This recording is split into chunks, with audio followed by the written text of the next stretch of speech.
hero.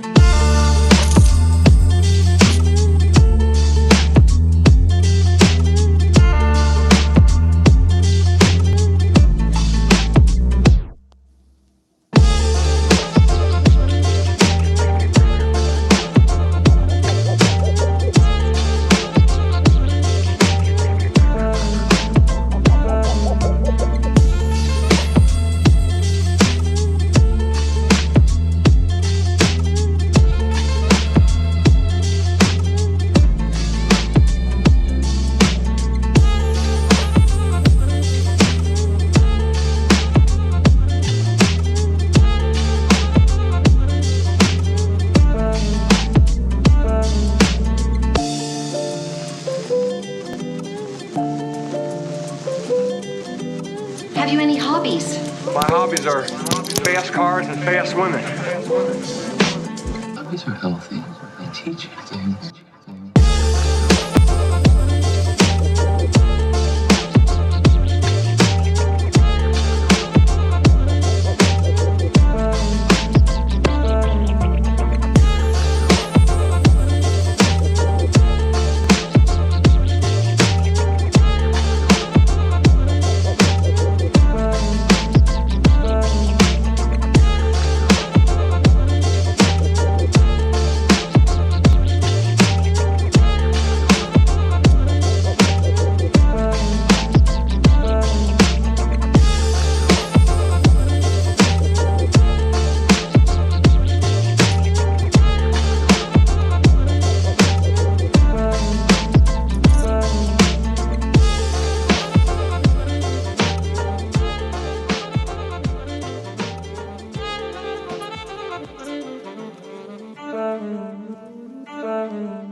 Are you ready?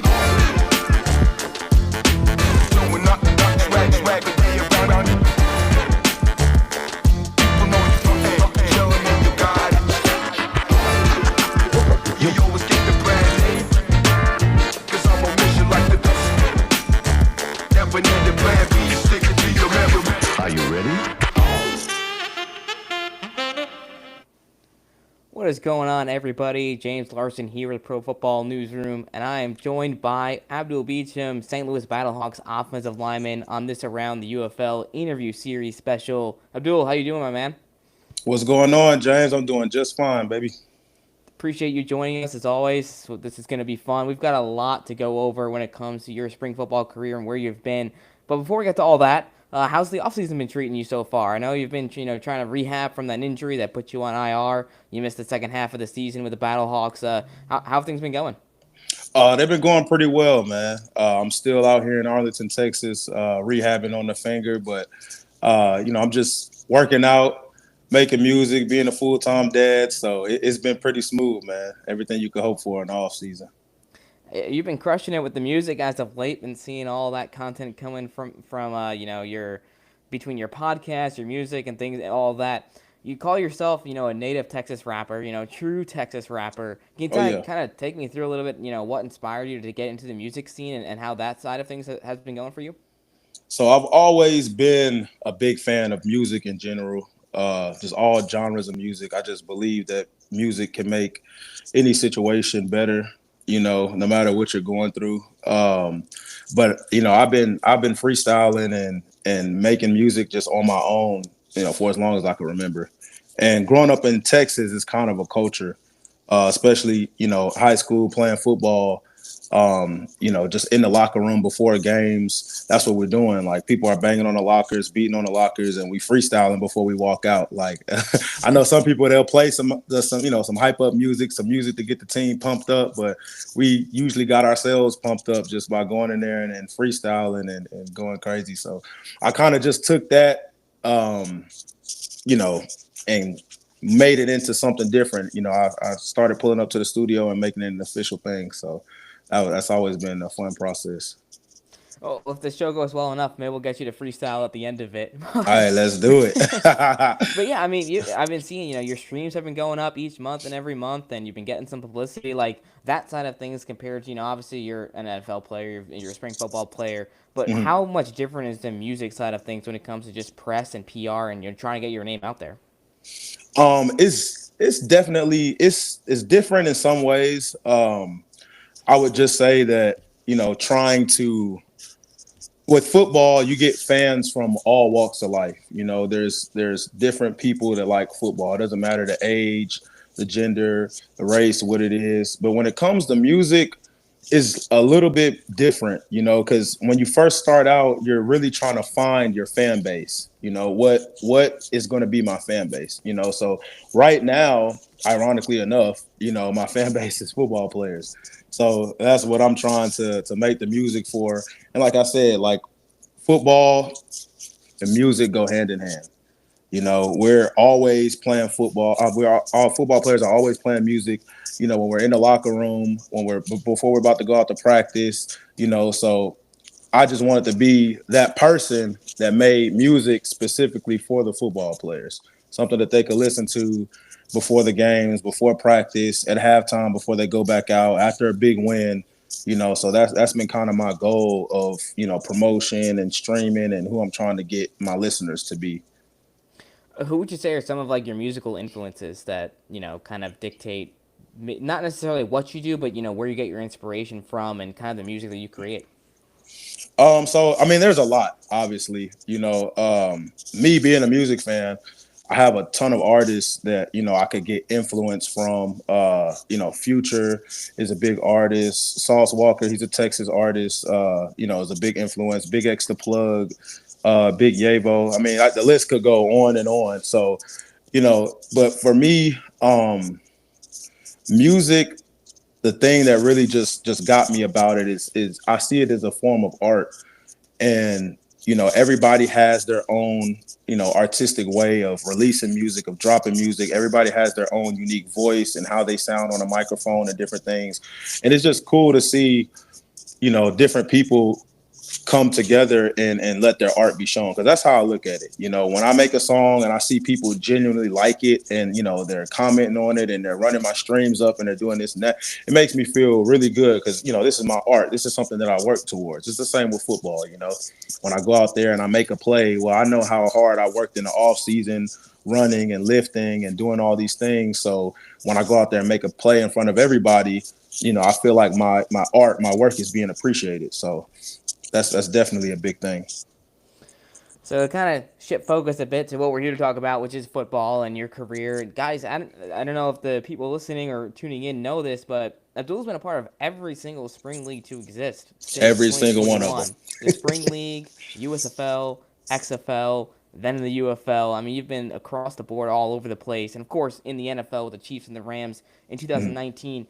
Could you maybe walk me through the process of what it was like kind of getting the spring league opportunity to begin with, where, you're in camp with the Chiefs and the Rams. Obviously, your goal was to get back to the NFL. And then all of a sudden, the spring league pops up after COVID.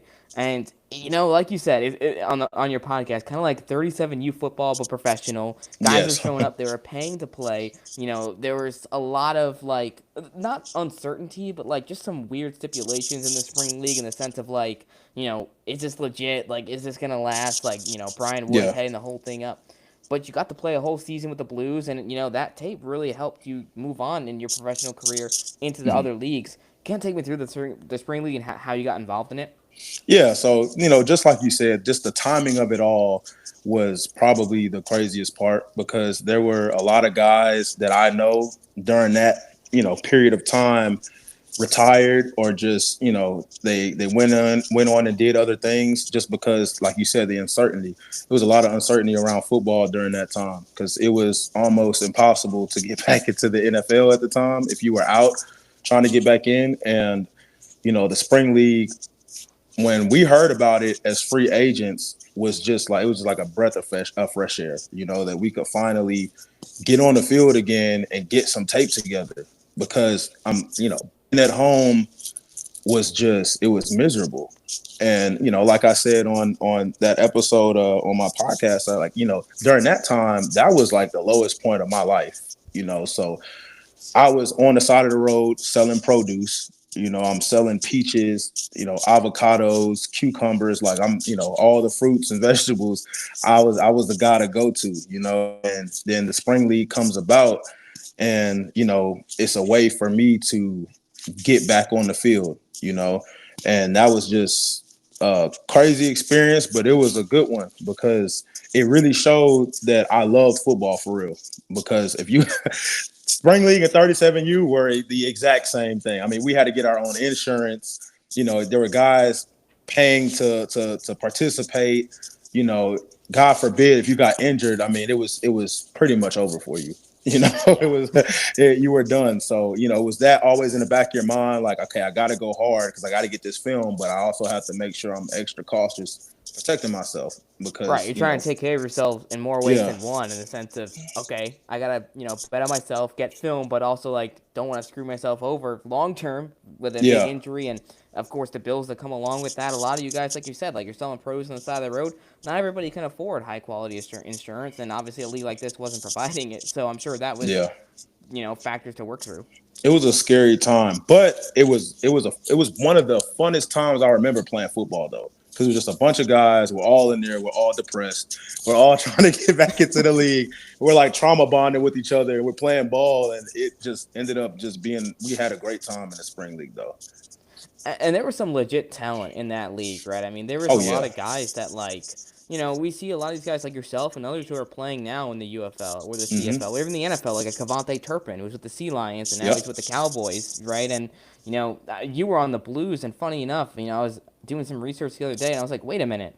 The Blues had Lucky Jackson with that Hail Mary game winning against the Jets. I was like, I forgot about that. That was a crazy play, and now he's, with the Vikings after his Defenders campaign. Yeah. Is that the one and only Hail Mary you've been a part of in your career, or Yes, have you had? that was the only one, the one and only. So I was glad I was on the winning side of it. So And the whole environment too, like such a trippy spot to have a Hail Mary, because like you'd expect it to be like a super hype thing, but it was in Rice Stadium with no fans, so it's yeah, just kind of like hype, but also like you're kind of expecting for a play like that, you'd expect there to be like a huge crowd and yeah, everybody going crazy. Spring League, shout out to Brian Woods for getting that going. I mean, that kind of was the precursor to the USFL, right? Which we Yes. saw in 2022, where Fox Sports was like, okay, we're gonna buy into this whole spring football thing. And next thing you know, you end up with the Pittsburgh Maulers, and not the season you wanted that year, 1-9. Kind of trying to figure things out. A lot of quarterback turnover, some injuries within that offense. Kind of take me through the original process of getting to the USFL and getting on the Maulers team. Yeah. So originally, like you said, the spring football was spring league was there first, and everybody was just trying to get their film. USFL was coming about. We good? Yeah, I think we're good now. We lost you for a second. Oh, okay. Okay. Yeah, but we caught wind that the USFL was coming about, and Brian Woods had a hand in it. And for the spring league guys, it was just like, okay, we get to play football again and actually get paid for it this time. Right. So it was a graduated big from 37 years. Yes, graduated from 37U. Now we can go ahead and keep climbing forward. But so the USFL draft came around, and I actually didn't get drafted in the first draft because they had two supplemental drafts for the USFL. The first one I didn't get drafted in. So I'm sitting here like, oh my goodness, like I just went through all this in the spring league. The USFL is here, and the first drive goes by, I don't get picked up. So luckily there's another one coming up like in a month or two. So I'm gonna just try to get inside, the second supplemental draft. And then a friend of mine, Chidi Okeke, he was the left tackle. He got drafted by Pittsburgh with the first pick. And me and him had played on the Chiefs together, so we were still pretty close. And he, I sent him my film and everything. He gave it to their O-line coach. The O-line coach called me probably like 10 minutes after I sent him my film. And, he told me that they were going to draft me. Don't worry about it. I'm good, this and that. He said, my friend Chitty, I put in a good word for me.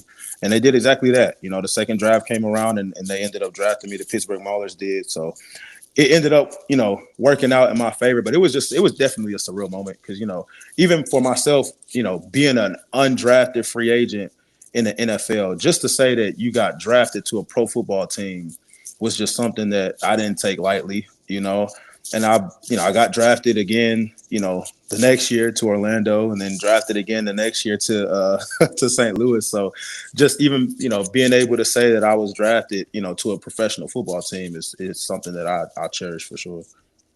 No, absolutely. I mean, you know, obviously things didn't go the way Pittsburgh would have hoped that first year, but you know, in spring football especially, where you don't have OTAs, you have a short training camp, you're throwing together. I mean, Pittsburgh's trying to build from the ground up. Like it's tough to put the Yeah. pieces together, and you have guys that come and go. There's guys that come into camp that politics play a role too. Like some guys might get an upper hand because they've been with coaches before and this and that.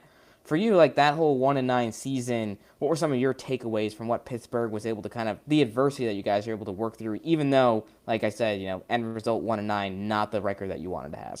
Mm-hmm. Well, I mean, you're right. We had a lot of, you know, quarterbacks in and out.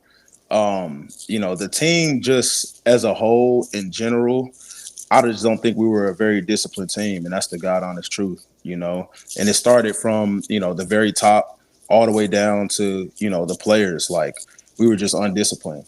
And I started to see a turning point when we signed Vad Lee, when Vad came in, because, you know, they threw him in right away at quarterback, and he just kind of seen the way we were operating as an organization. And he was like, yeah, we're going to do this totally different. He kind of took on that leadership role and kind of led the troops together. And his first week out there was our only win. So, you know, it came. Their game winner. Yes, sir. Yep. Came against the Houston Gamblers. So I'll never forget that one. That was a great game, you know, just to be a part of. And just that moment, I feel like was a turning point, just at least towards the attitude of the team, because it kind of gave us something to believe in, you know, and we trusted Vad. And like you said, we didn't win any other games after that, but the you know, the whole feel of the team changed after that. You know, it was more together for sure. And there was some more competitive ball played. I mean, there was a couple of games you guys were close in. And again, you know, Yeah. also two quarterback system doesn't always work. And when you're switching guys in and out, it's tough for them to stop. Definitely, I'm not a fan of the two quarterback system. I've had it a few times throughout my, you know, football career, and it has never worked. Yeah. Now, I'd be remiss if I didn't ask about the elephant in the room from the Maulers days, in the sense of Davion Smith and Oh yeah. Gate. Oh my goodness. You know, from a player's perspective, when that all went down, you know, what was kind of your reaction, and maybe the locker room's reaction to like a talented running back who, you know, got cut because of that situation? Well, my initial reaction was, you know, I found out from other players on different teams first before I even knew, because like I said, the first year in the USFL, we all stayed in the same hotel. Yeah. All 8 teams. So, you know, you would see guys from other teams 24/7, sometimes before your own teammates and coaches. So, you know, word got around the hotel fast, like quick, like wildfire. So I found it out. And the first thing that just popped in my head is just like, I didn't think that it was that type of league. Like that, just to me, cutting somebody over a slice of pizza just made the league feel unserious. You know, it kind of, you know, I don't know. It didn't, you know, push out what I was expecting from a professional football league. You know, because it was just, I know Davion personally, you know, and he's a good player. He's a good man. You know what I'm saying? Still playing in the league. Yeah, he's still playing. So it was just, I think, you know, coach was on a bit of a power trip, and he was trying to, you know, make it be known that, you know, we're going to do things a certain way. And if you don't abide by it, I don't care how big or how small it is, you're gone. And, you know, to his credit, he was true to his word. But, you know, me personally, I thought it was crazy. And I still think it's crazy to this day. You know, every time after we play Arlington, I'm looking at Davion and we just bust out laughing. Like, and we don't even have to say nothing. Like, I already know, like, Yeah, I'm glad to see you back balling, bro, because that was crazy. Yeah. Yeah, he's kind of got the rep now in the spring scene of anytime Oh pizza yeah, gets brought up. it'll never leave him. He's a He'll pizza never guy. live that down. He'll never live it Oh, down for man. sure. That was crazy. So moving on from the USFL, you end that season 1-9, and then you end up in the XFL next season. We saw some players jump to the XFL, and obviously it was kind of a similar scenario in Orlando. But before we get Same to thing. that part of it, what kind of went into the decision for you to make the jump to the XFL and get that opportunity with Orlando? Was it something where Pittsburgh had already decided to move on from you, and it just seemed like the right fit in Orlando, or was it more of your decision to like, what, I want to jump ship to the XFL? Nah, it was really my decision. Like I said, there was a few things that happened, throughout my time in the USFL to where I understand that the league itself, it was on its first year, kind of revamped coming back. So it wasn't going to be perfect. I didn't expect the league to be perfect, and, it had a few flaws with the timing of the league and a couple other things that went into it. And at the time, the XFL was starting a little bit earlier. So it allowed you to go to mini camp. It allowed you to go to OTAs. It allowed you to, go to everything that the NFL was offering.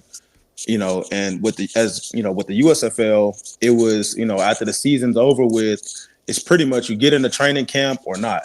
And for spring football players, it's tough, when you're just only trying to get into camp. Because the biggest thing is these NFL coaches, these scouts, they have to see you. They have to be able to know you. They have to be able to know how I operate. And if they bring me in to rookie mini camp or they bring me into OTAs and I go through pretty much the whole offseason with an NFL team, my chances of making that roster are going to be way higher than if I just come into training camp and, okay, now I have 2.5 weeks to try to, show these coaches why I'm better than this guy they're already paying millions of dollars to. So it's just, in that sense, it was kind of a no-brainer. And plus, for the short time that the XFL was around in 2020 before it got shut down, I would watch it on TV and I was like, man, this league is electric. You know what I'm saying? Like it's definitely something that I wanted to be a part of.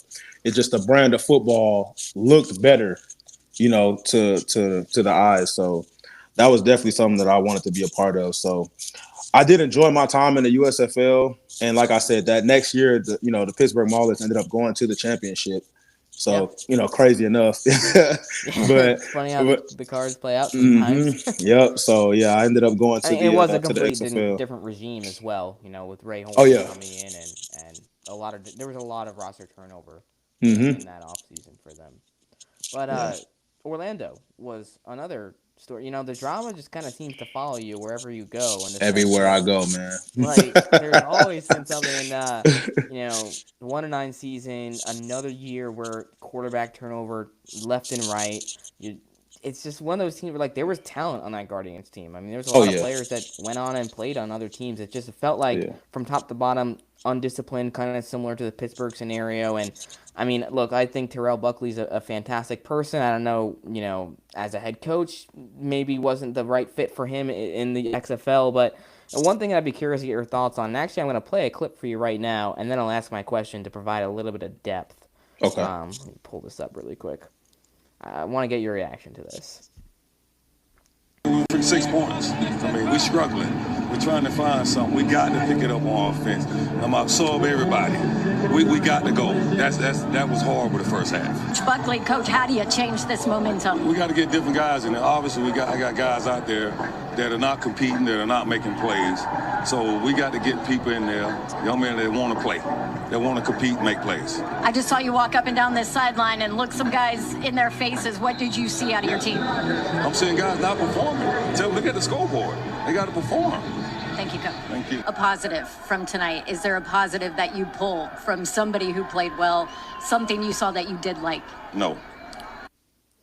I'd be curious to get, from a player's perspective who was on that team, who played in that game, right? Obviously, a lot of frustration where you start the season 0-2. Yep. There was a lot of controversy when those clips, were live and Terrell Buckley was on air, really just saying, I'm subbing everybody out, like, this team is terrible, like, this, like, kind of putting that out there. From a player's perspective, what's your thoughts on that kind of public talk from your head coach in the middle of a game we're trying to figure things out early on in the season? This is gonna sound really, really, really crazy. All right, but hear me out here. I agree with him because at that time, that early in the season, there were guys on that Orlando Guardians team that should not have been in the XFL. Period. And I'm being so dead serious about that.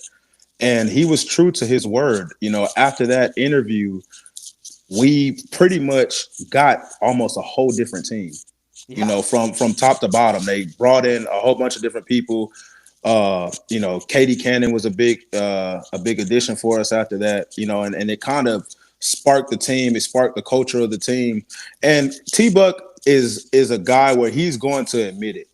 He'll probably go back and he'll say he was wrong and that he shouldn't have aired that out on live TV. But he's also, he's told us before in team meetings that, I should have done a better job, coaching. I should have done a better job picking personnel, putting the guys in the right spots. And I know as a head coach, you cannot really go out there and just throw your team completely under the bus like that. But me as a player out there on the field, actually in live action with these guys, I'm looking to my left and my right, and I'm just like, what are we doing here? You know what I'm saying? Like, what are we doing? I'm talking about there's guys that don't even know the 2-hole, 4-hole, 6-hole. Like, how did you guys get into the XFL? It's crazy. So, but, you can't blame nobody but yourself because he drafted all of them. So, you know what I'm saying? So, he stayed true to his word, though, man. We got a whole different team in there, and we got that going. But I personally didn't feel no type of way about it because I was equally as pissed off after that game just because I knew that we did have talent on the team, enough talent to where we didn't, deserve to get beat down like that the first 2 weeks of the season. Starting off the season like that, especially in spring football, is tough. You only got 10 games guaranteed. So you start off the first 2 like that, people's minds start to wander elsewhere. Absolutely, and I mean, like we talked about, it was a rough start for everybody, including yourself. I mean, I don't think you had the start to the season that you wanted. I got a little confession to make because I'm a spring football nerd. I rewatch games all the time. Mm-hmm. So I was on doing like incline walk at the gym the other day, and I just happened to turn this game on for fun. And I forgot that you wore 77 playing for the Guardians. Mm-hmm. So you had 4 penalties in that game. So, I'm kind of like half paying attention, half not, but I'm like, dude, 77 keeps getting penalized. I was like, who is this guy? Like, this guy's ass. And then I saw the back of your jersey. I'm like, oh, that's Beecham. Oh, no. I just said that out loud. I gotta be honest with you, man. But, yeah, that, it's crazy because you had all that controversy early in the year, and then you had the Quentin Dormady saga on top of it all. Like, when you're trying to get a locker room together and figure things out, and then all of a sudden leaks are coming out that your quarterback is sharing your playbook with other teams. Like, what the heck does that do for a locker room? Like, goodness gracious. Well, first to address that, I was playing left tackle that game, which is my first time. Position. Yeah, it was my first time playing left tackle, but we had a need there, but we ended up signing a couple of linemen after that, so they can kick me back inside to guard. But yeah, that was a game I want to erase from the that's why I was like, that's why I didn't recognize you, because I was like, he doesn't play tackle, and then I realized on the back of your jersey that it did say Beecham. I was like, oh yeah, I was out there at left tackle, man, trying my best, man, trying to jump that snap count. But no, yeah, moving forward, like, just that whole Guardians team was crazy, but it was a time. I tell people this all the time. The difference between the Maulers 1-9 season and the Guardians 1-9 season is, I don't know how this like sounds, but I enjoyed the Guardians 1-9 season better than the Maulers 1-9 season, just because after we kind of rebuilt our team, revamped our team, it was fun. And the whole Quentin Dormady thing, I still to this day don't know the truth about the situation. I really don't, because first, they talking about they're going to ban him from the league, and he can't be a part of this, and we kick him off the team. And then next thing you know, we sign him back, and he wins a game against undefeated DC. 6 So it's legacy game. like, come on, like, and me as a player, I'm just like, well, I didn't know. I honestly still to this day don't know. I've never directly talked to Q about it. After that situation happened, T-Buck called me and a few other players to the office who were the captains at the time. And he asked us straight up, like, how would we feel about, Quentin coming back on the team, this and that. We're thinking about signing him back. The XFL said that they didn't find any evidence of him, cheating or him taking pictures of the playbook and sending it to other people. So we're all just kind of looking around. And, at this point, we've heard so many different stories from so many different people that we don't really know, what is what, right? And he calls us in here and he's asking us, would we accept him, to be back on the team? And we're just like, I mean, are you accepting him to be back on the team? Like, and he was just like, man, it's the player's decision. So I felt like, and the other captains felt like, that it wasn't our say so to just, we're the ones that's going to let him back or say that he can't come back. So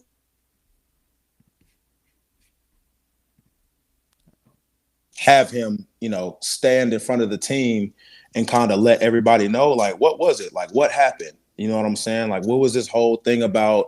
And, pretty much just get his word on it. And he did. He came and he faced the whole team like a man. He stood up in front of everybody and he answered every single question that everybody had. And, I felt like his intentions were pure. And, he led us down a pretty good path. We felt a lot better about the season going forward after bringing Q back, just because, like you said, it was like a spark of new life into the team. And then, the first week he goes out there and we win against DC. So that definitely had that. Well, I think he did play the game in Vegas the week before, and that was like a down to the wire. That was a fun game. That was what we all dubbed the toilet bowl between 2-0 and 14. See, and I'll talk about this game because I'm teammates with him now. But Peter Tamopenu, I always hated him for that game. I'll tell him that.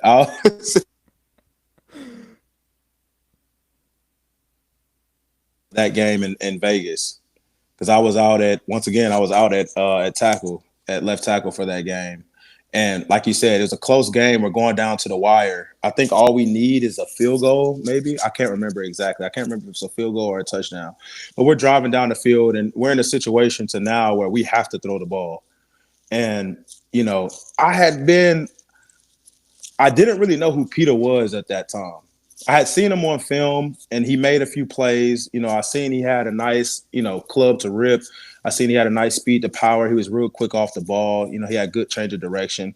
So I felt like, this guy, if I go out there, I take a good set, I get my hands on him and start the fight, initiate the fight, I'll be good. And that was true for majority of the game, all the way up until that last drive.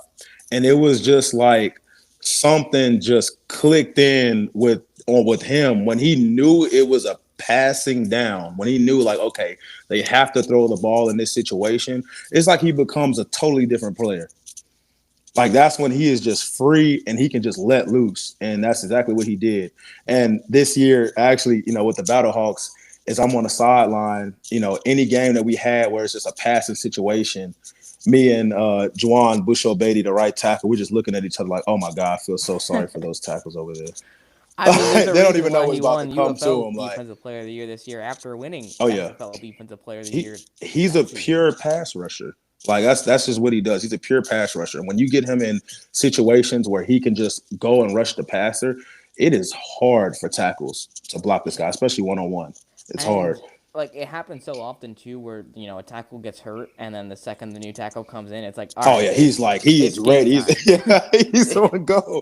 He feeds off of that, and that's what I was saying. I talked to him about it this year. I'm just like, bro, I was blocking you the whole game, but you waited till it mattered most and turned into a different player. Like, Yeah, he's gonna wait till that moment is right, and Coach Beck calls him the closer, so that's a great nickname for him. He's definitely the closer. Yeah, okay, I just pulled up PFF. Apparently, you gave up 3 sacks that game. So, Yes, yes, and thank guess you. what? Guess what? They're all on the last drive, That's crazy. all on the last drive to win the game. So I'm like, oh my goodness, bro. Oh my But I mean, goodness. that's a talent that's in this league, and I know he got an opportunity. I think it was with the Jets after that season, and now he's in St. Louis. But Yeah. you know, they kind of close out the XFL season. It was 1-9, obviously not the way you would have hoped things went, but you at least played more competitive ball down the stretch. I think the QB turnover kind of in and out didn't help, and Dormammu's play was inconsistent. But across the board, it just felt like Orlando could never really figure out what their identity was, and that's kind Oh of yeah, most definitely. We didn't. We weren't a team that they were like, okay, they're gonna come out here and they're gonna run the ball good and they're gonna beat up on you. We didn't do that, and then we weren't a team that was just gonna air the ball out yeah. and throw for 300 or 400 yards. So we were definitely lost, in the middle of no man's land. With trying to find ourselves and what type of offense and what type of team we were going to be. So, you come out of the XFL and all of a sudden, there's all these rumors about the leagues merging, and then they do merge. And Mm-hmm. the Orlando Guardians aren't one of the teams part of this new league.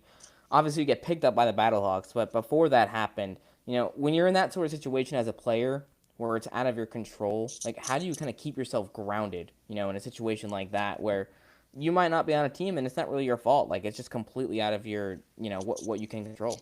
Well, yeah, and like I said before, I mean, similar to the COVID situation when they merged, there's a lot of guys I know that it forced them to hang up the pads and hang up the cleats, because there was a lot of uncertainty.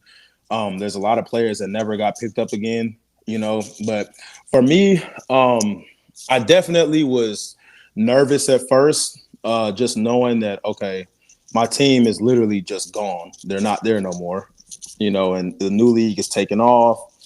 Excuse me, most of the teams in the league already, are set because they were there the previous year. So I'm kind of thinking like these spots are going to be super limited because we still have free agents that are coming from the NFL that are going to want to play in this league. You got guys that played in the XFL whose teams got cut, like myself, who want to be a part of this merger. And same thing on the USFL side.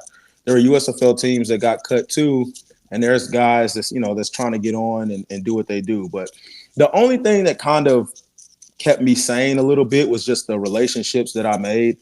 I'm just the type of person that I'm never going to burn a bridge with anybody, no matter what. So I always, try my best just to be a good person and treat everybody with respect because it takes you a long way. Because when things like that happen and you need a hand, you know what I'm saying? Somebody's got to be there to give it, So that was just kind of my thought process. I always felt like I was going to be taken care of. But crazy enough, the very last game of the season, that XFL year in 2023, we played St. Louis, the Battlehawks. So my O-line coach at the time was like, you know what?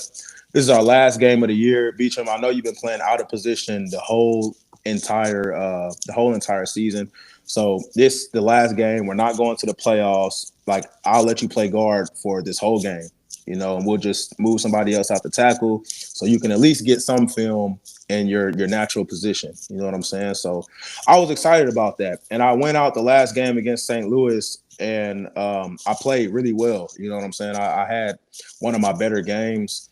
And that game was actually the game that ended up getting me drafted because, it was the last game of the year. I was going against St. Louis's best defensive tackle at the time, Laquel London, who's with Falcons now. still with the Falcons now. So, and I had a great game against him. So Coach Beck mentioned that when he drafted me. He was like, yeah, I mean, we saw what you did, the last game of the season against Laquel, and we really kind of liked you ever since then. So when we seen you were available in the draft, they picked me up. So it was good, for me going through and being able to, get that last game, at guard because, who knows if I would have never played guard the last game, who knows if I would even be in St. Louis right now. So Right. yeah, so I was It's crazy how those little details and those little things can really make or break someone's career across the board. yes. And someone like yourself, where you get another opportunity, and I know you didn't get to play much in the 2024 season, but it must have been at least a breath of fresh air to be a part of an organization like St. Louis with a guy like Anthony Beck, that head coach, and just Yeah. more camaraderie overall in the locker room, and a team that saw a lot more success. They played better football. Mm-hmm. Yeah, no, most definitely. So, being a part of St. Louis just, the past 2 years has just been great, because it's a team they're run like an NFL program, most of the coaches, on the Battlehawks, they come from the NFL.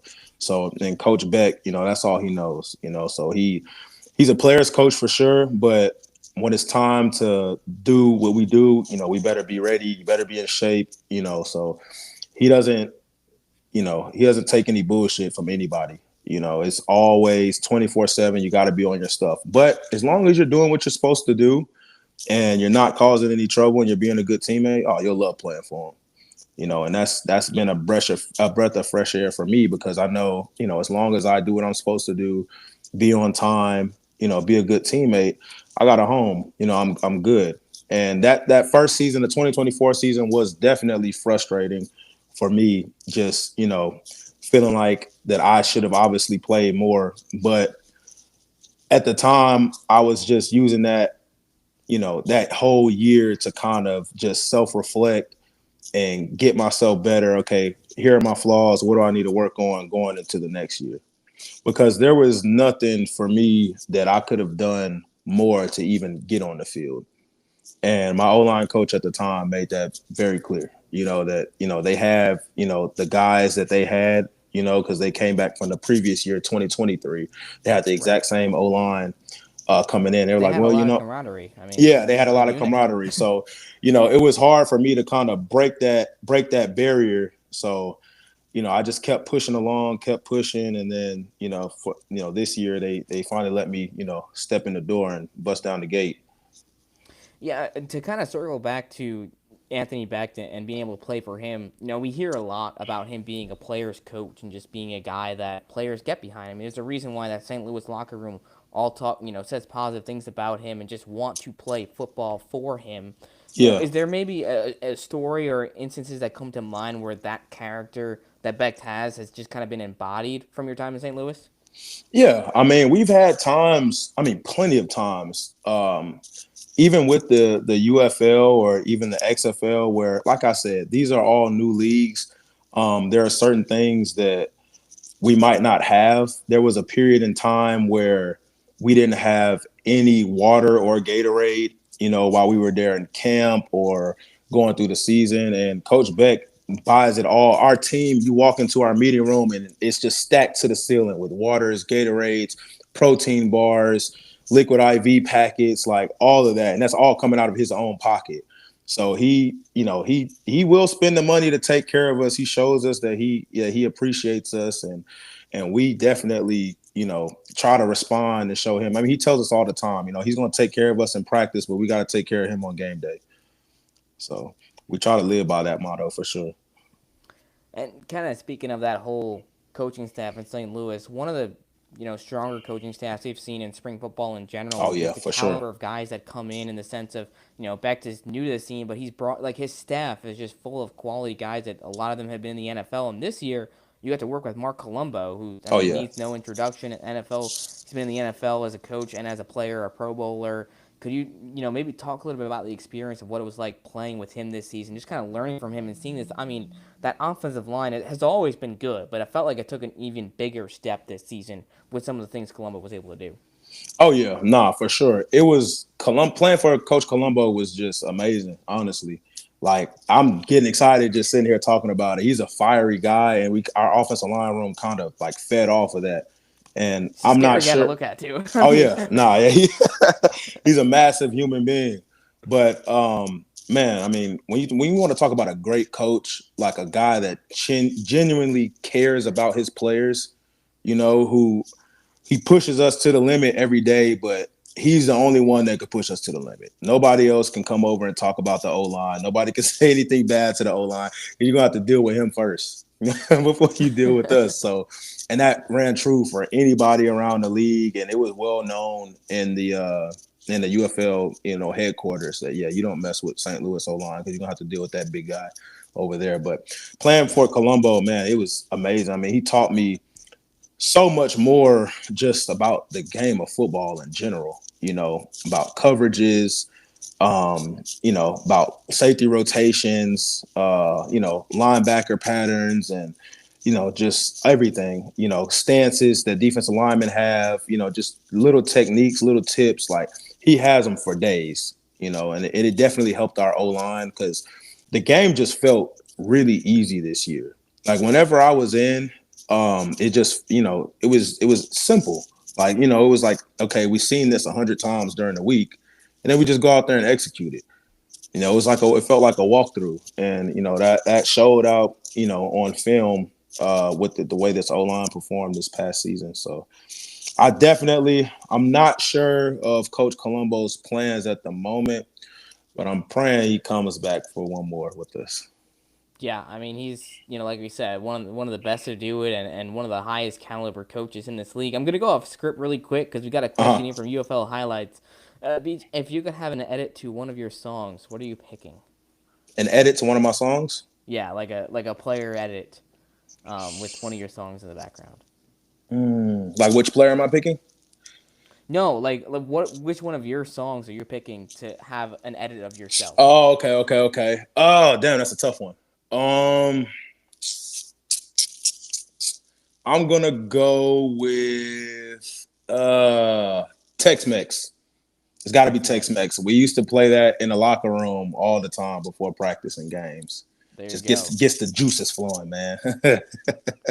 We got that Abdul Beecham halftime show coming for the championship next Man, year. come on, book your boy. I'll be there ready. I'll give y'all a good show. He said it would have been a better halftime show than Marquette King. Hey, I'm telling you, come on now, let's do it. So this year where you're finally able to get into that starting gig. I know Vidal Alexander didn't come back, and you're starting at guard. You're having a really, really good season, and then you've got the finger injury. You're knocked out for a couple games. You come back, play 2 more games, and then you have to go on IR. How frustrating is that for someone like yourself in this position where you're a spring veteran, right? I mean, this is kind of at the point where you need to have a really good season or you're not getting back to the NFL, right? Which is still the goal and still the dream. How do you kind of manage a situation like that and try to focus on next year, even though, obviously, I'm sure this did not go the way you were hoping in the sense of you went on IR. Yeah, so that was definitely tough to deal with. Probably one of the tougher things to deal with in my whole career. Not really just because I got injured, but really how I got injured and what it was. I'm this big, strong, tough offensive lineman, and I get taken out by a finger, right? Like that sounds crazy, but just to kind of give a rundown of how the whole situation happened. I hurt my finger the very first day of camp. The very first day of camp, we did one-on-ones, and I was going against one of our defensive linemen. And as I went to strike him, my hand got caught in his face mask. And I knew my finger was dislocated. I knew it was messed up, but I just grabbed it real quick and I pulled it. Like it was just kind of like a reaction. Like I just grabbed it and I pulled it. And so when I did that, I was like, okay, the pain kind of went down a little bit and I could move it. I could do this. So I'm like, okay, I'm good. I go back in there. I don't miss a rep. I go back in there. I do another one-on-one rep and I just go on with practice. So as camp goes on, my finger just gets worse and worse and worse. It's starting to get swollen. I'm starting to see it's so weird. Like I'm starting to see bone, or I don't know what it is, like bone, like popping out through different places of my skin. Like my finger's looking a total mess, right? And I'm like, oh my gosh, like I really think like my finger is done for. Like I know it's fucked. Like my finger is done. So I'm like, okay, I got 1 or 2 options. I can just keep playing, tough it out, and I'll just get this finger fixed when I get it fixed, or I'm just gonna have to go to the trainers and just let them know everything that happened and be like, look, I gotta get this finger fixed because I know something is wrong with it. So me being myself, everything that I've been through, finally get on the field. I'm playing great ball. I said, there's no way I'm going to go get this finger checked out. I'm about to finish this season. And that was just my thought process. So I go through the first 2 games, like you said, I play well. Everything's going good. My finger's still messed up, but I'm trying to hide it every chance I can from trainers or coaches. And, I mean, this is your opportunity. Like, this is your yeah. chance and might be one of the last. So that's my thought process going through it. And actually, I was wearing a little device on my finger. It was like a mini splint, but it had like a metal piece like at the bottom of the splint.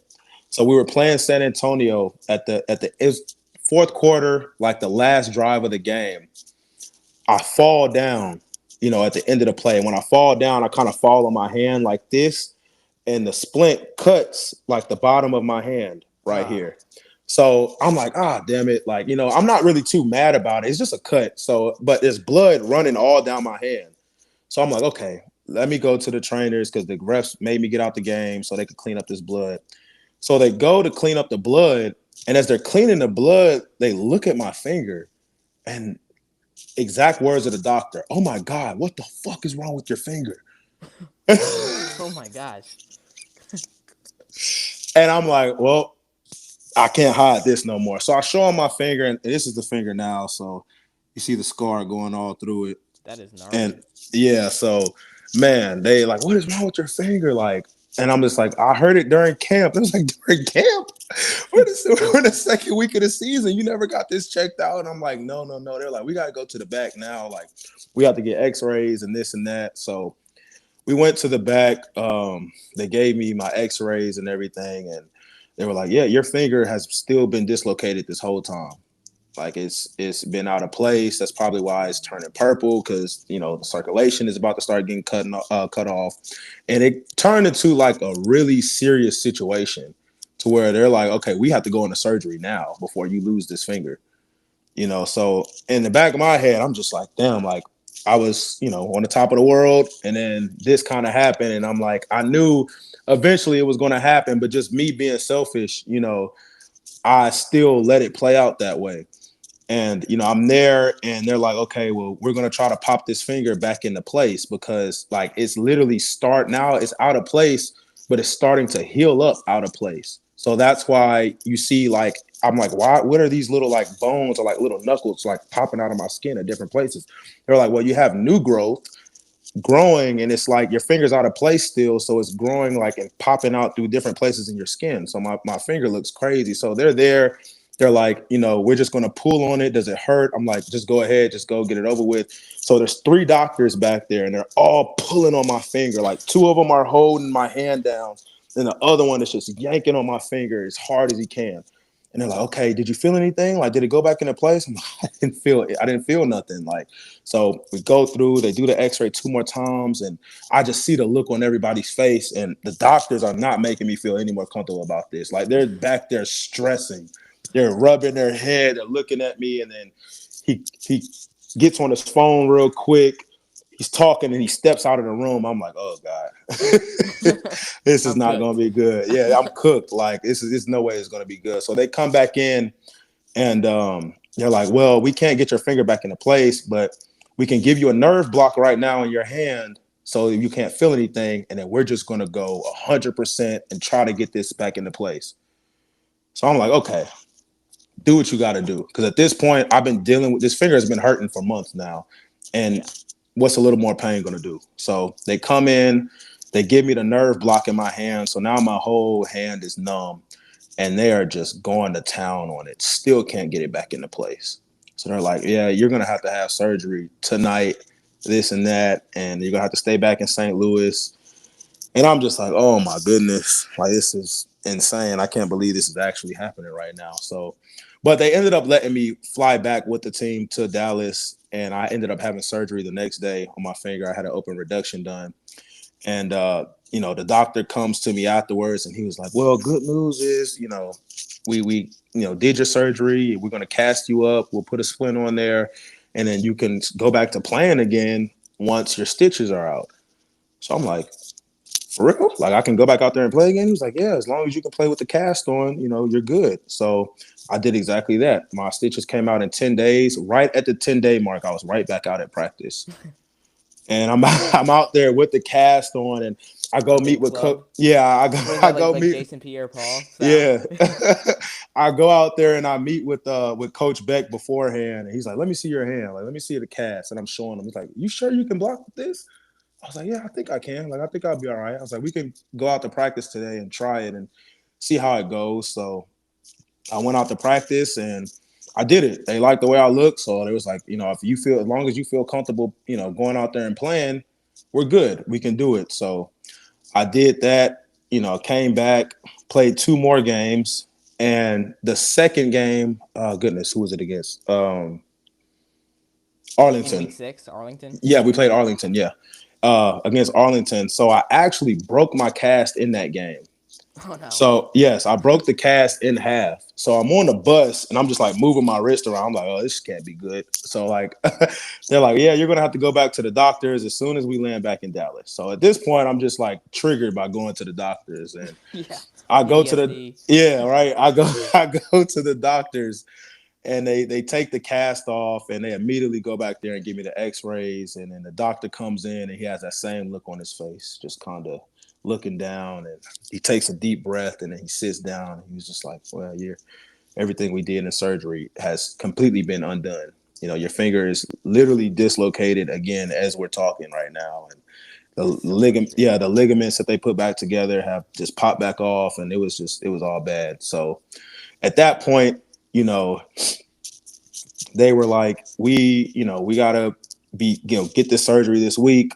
We're gonna have to shut you back down, blah, blah, blah, whatever. So I'm like, okay. At this point in my mind, I'm like, all right, I'm gonna have to go on IR. It is what it is. I've tried literally everything I can to play. It just wasn't meant for me to play this season, So I get to that second surgery, and the doctor comes in 10 minutes before, I'm getting wheeled back there. And I'm like, what are you doing back here? Like, aren't you about to do my surgery? And he's like, well, Abdul, I talked to one of my buddies up in Boston, and I talked to other couple of doctors, and, I want to try something during surgery. He was like, I want to put a plate in your finger that'll hold it steady, and it'll still allow you to play. So they put a metal plate from here all the way to there, and they put 6 screws in my finger. Wow. So my finger was just straight, like I couldn't bend it at all. And like I say, he told me this 10 It's a minutes, good thing 10 it wasn't minutes your before. middle finger. Yeah, right. He told me this 10 minutes before surgery. So I'm like, okay, let's do it, So we do it, and oh my God, James, oh my goodness. That was, when I woke up, that was the worst pain I have ever experienced in my life. And they gave me like a glorified Tylenol. I forgot what it was called. Oh, they gave me a hydrocodone, I think, at first. And that was just not doing the trick. Like, the pain was so bad that like it legit brought me to tears. Like, I'm sitting there and I am like in tears, and my wife is just like, what's wrong? What's wrong? Like, what's wrong? Like, do we need It's to go back insane. All this just for a finger. Like you just would for a not. finger? It's crazy. It's crazy. So I'm sitting here like I can't take this pain no more. Like, they just drilled 6 holes into my finger. Like, I am I am in pain. So we go, they give me some stronger medicine. And, like I said, he told me 10 minutes before my surgery that they were going to do this. So my coaches and everybody had already put me on IR. Yeah. So, at that point, it was just like, you've already tried to If you're come already back on once. IR, you can't. It's not like Yeah. NFL has exceptions with that. Yeah. So. The only way I could have came back and played is if we made it to the championship. Yeah, because it's that And 5-week stretch, so you could. yeah. Yeah. Yep. That was and we talked about that. I talked with the staff about that, and they were 50-50 on it. Half of the staff was telling me to go for it, do it, and the other half was just like, you've already had 2 surgeries. Like, why go out there and risk a third one? So that was that. Of course, we didn't end up making to the championship. So I that was probably better for me, because knowing myself, I definitely would have went out there and tried to play again. And but I just had my final surgery right after the season to get the plate taken out. and now I've started my rehab. So it's been Okay. crazy with this finger, like a lot of work for this finger. And, I mean, we're going on what, like 5 months now, probably. yes, Oof, yes, 5 months. goodness. And yeah, it's still not at 100%. So I'm at Choctaw going to rehab every single day during the week. So, just trying to get that finger better. It has shown a lot of improvement. I'm back lifting weights, carrying things, and Nice. I'm back using my left hand. So that's definitely been a blessing. But goodness, three surgeries in the span of 3 months I, was crazy. it's insane how long we've just talked about a finger. Like, Yes, I don't, exactly. That's what I'm like, saying. we've got a whole ring finger lore of I'm Abdul telling Beecham. you. I'm But telling for any you, of the listeners, if you want the full story, there you go. man. Man, that's crazy. I guess moving forward, like you're in rehab, and I know you're 28. You'll be going on 29. It's training camp kicks off, give or take, in the UFL next year. Yep. Well, what's kind of the next steps for you, and the goals that you have at this point in your career, and what you think might come your way? To be honest, I'm just gonna attack this thing like I always have been. Um, I know that, like I said, this year I started off the year really strong, and it got cut short due to injuries. But for next year, I'm going into it, as the same thing, and I'm not too much, I would say, worried about the NFL at the moment. Just because I know how the NFL works, and I know what you have to do in order to get there. And then on top of that, like you said, being 29 next year, it makes it a little bit tougher to be able to get in there. Yeah, Only good side about that is for offensive linemen, the age limit on it doesn't really it's matter too longer than other much. Yeah, positions it's for sure. longer because Yeah. as long as your technique is solid and you're smart, you know where you're going, you can read defenses, you can make a living as an offensive lineman, going into your mid to late 30s. And you see it all the time in the NFL. So with me, my number one thing is just getting healthy, being there, being a good husband, being a good father, to my son, and just making sure that everybody is okay, and just coming back this next year and showing picking up where I left off last year, because this is the Abdul Beecham that I want everybody to see, not me out there playing left tackle, not trying to go over there and play a big tight end or an H back like I was with the Maulers, like me actually playing guard and being in my position so people can see what I did in my whole life, in high school, Right. throughout college, at guard. So it did feel good this past year, even though it got cut short, to be in my, position and, go out there and kind of rock out with the guys. So I'm looking forward to it again this next year coming up. And we've seen, St. Louis is one of those organizations that Dave Bowler, the GM, has done a tremendous job. Anthony Beck has done a great job bringing talent in and developing guys to help them get back to the NFL. I mean, Jacob Sailors is a perfect example of that, of a guy that has had a couple of all UFL campaigns. Now he's with the Lions and has been active for a couple of weeks, returning kicks and making plays on special teams. And, I was curious, on one hand, how encouraging is it from your perspective to see a teammate back in the NFL doing his thing, and then also, what's it like playing with a guy like Sailors? Like his NFL vision, his burst. I mean, I feel like compared to a lot of the other running backs in this league, like he's just on another level. Yeah, with Jacob, we knew in camp right away that he was going to be one of those guys. That he was, one of the best backs, if not the best back in the league. And he just goes and he shows it and he proves it every single day. Like not only for the games, in practice, for meetings, he's dialed in, walkthroughs. He's just a guy. If you're a coach, that's a guy like that you want on your team, most definitely, because he's going to take everything 100% serious. He's going to make sure everybody around him knows what they're doing and they're on their assignments. And then he's tough. He's tough as nails. He runs Yes. hard. And he's a good player. So I pray he sticks with the Lions for the long term. He's got Coach Bruce up there with him, so I hope he Yeah. takes care of my guy. So that'll be good. I'm excited for him though, man. So I've gotten really close to Jacob over the years. His wife and my wife. They talk. His daughter is amazing. So I'm happy for him that he's able to get there and provide. So. For fun, since we got a question from once again UFL highlights, said, technically, at least to my knowledge, you have not re-signed yet with St. Louis. And he asks, being a San Antonio guy with free agency coming up, any desire to be a Brahma? You know, I did want to be a Brahma at one point in my life. When actually, what was that? 2023, yeah, when the merger happened. Yeah. I was petitioning hard to get to San Antonio. So I don't know if they ever even looked my way seriously because St. Louis picked me up kind of fast. So Yeah. I'll never know. But I'm happy where I'm at now. But I always got love for San Antonio for sure. Well, Abdullah, I really appreciate you taking all the time with us today. This has been a lot of fun to go through your journey, and I'm always fascinated by the stories that you hear in spring football of a guy like yourself that if the spring league didn't exist, you probably wouldn't have played football the last 5 years Man. of your career, and I sure wouldn't. here you are still playing at a high level and still doing your thing, and maybe like a final message to whether it's free agents watching or just guys that are trying to continue this dream of playing football. What Oh would be yeah. your message to them and these young athletes that are just going to these showcases and trying to prove that they've got what it takes? Just keep grinding. That's the number one thing. And always just believe in yourself and stay confident, because there's been plenty of times throughout my career where things have looked really dark or I've came off of a bad game like we talked about earlier.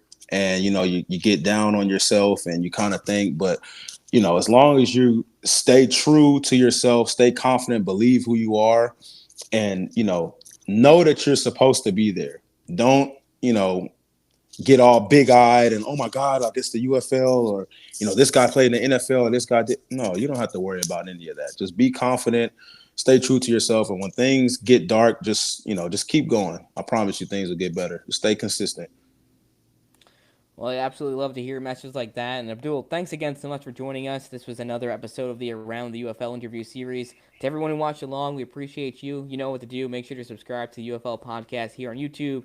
Give us a follow. And Abdul, where can they find your music and your podcast to stay up to date during the off season here? Yes, sir. You can find the music on all streaming platforms: Spotify, Apple Music, YouTube, SoundCloud, you name it.